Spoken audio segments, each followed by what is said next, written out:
сарв низ яке аз дарахтони ҳамешасабзи секунҷа мебошад. биолого 19 намуди онро муайян карданд ки 17 намуди он дар боғи ботаникии Никитский дар нимҷазираи Крим мавҷуданд. зиёдтар онҳо дар соҳили ҷанубии Крим мерӯянд. бояд гуфт ки онҳо бештар дар Фаронса, Осиёи Миёна ва Эрони Шимолӣ мерӯянд. дарахтони сарве ки то 2000 сола мебошанд дар шарқи наздик хеле кам ба назар мерасад.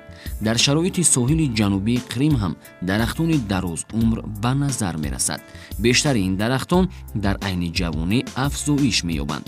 дар 3 солагӣ онҳо 1-2 метр ва то 100 солагӣ онҳо то 25-30 метр қад мекашанд. дар охири моҳи март то моҳи май шукуфтани сарвҳо оғоз меёбад. бӯи сарв тоқатнопазир аст, вале ба ҳамаи ин нигоҳ накарда он дар тиб хусусиятҳои шифобахшӣ низ дорад.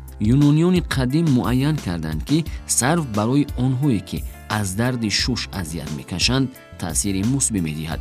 духтурон ва олимони соҳаи тиб муайян карданд ки равғани эфири шохи дарахти сарв хусусияти пуртаъсири зидди микробҳо дошта барои табобати бемориҳои гузаранда аз ҷумла сил ва стафилокок инчунин нобуд сохтани микробҳои касалиовар мебошанд.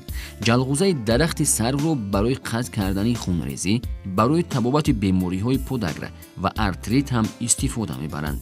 сарвро дар гулгаштҳои шаҳри азизамон дидан мумкин аст.